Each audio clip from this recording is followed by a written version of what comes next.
कि देश आज़ाद हुआ, और देश के आज़ाद के बाद देश की आज़ादी का मतलब क्या था कि देश में सभी लोग अपने अपने ढंग से संपन्न बने। यही तो था देश की आज़ादी का। सभी जातियों के लोग संपन्न बने, सभी नागरिक संपन्न, जाति छोड़िए, सभी नागरिक संपन्न बने।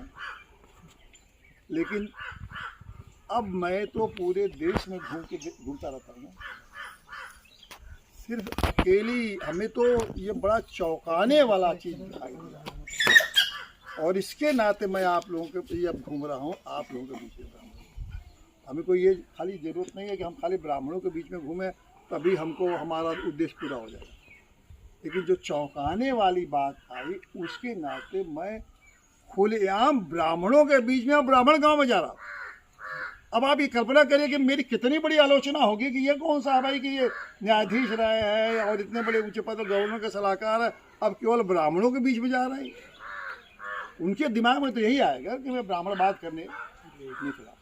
उनके कभी दिमाग में नहीं आएगा कि हम ब्राह्मण धर्म या ब्राह्मण कर्तव्य को जगाने आए, कभी नहीं आएगा। सब यही कहेंगे कि ब्राह्मण बात करने आए हैं और ब्राह्मणों को एकजुट करके अपना उल्लू सीधा करें, यही कहेंगे, सब कहेंगे। सर परवाह नहीं। अब आप समझिए, आप सब लोग चुनाव में तो खूब संविधान की बात सुने है ना, खूब संविधान की बात सुने, इतना कि आपको। और ये बताइए कि संविधान के बात से कितने लोगों को संविधान की समझ है आप तक पहुंची है कि वो कहेंगे संविधान बचाएंगे। क्या संविधान बचाएंगे? आप लोग समझ पाएंगे संविधान क्या बचाना चाहते हैं?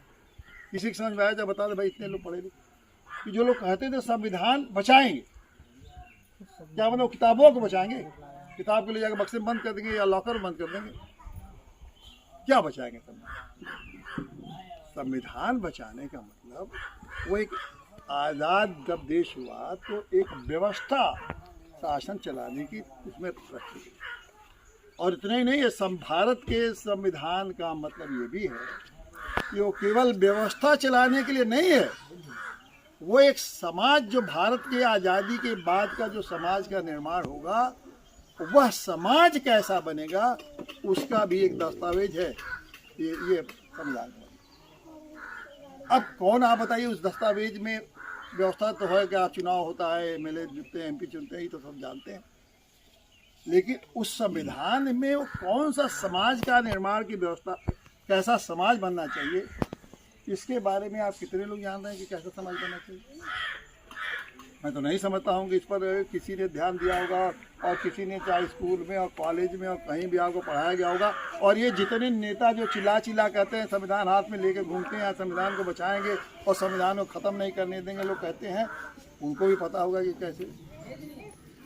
तो जो नैतिक पार्टी है, नैतिक पार्टी का गठन इसलिए किया।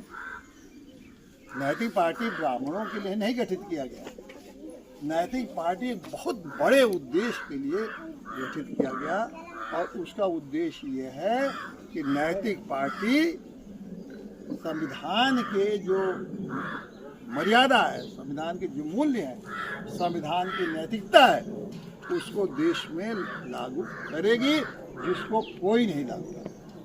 ये है।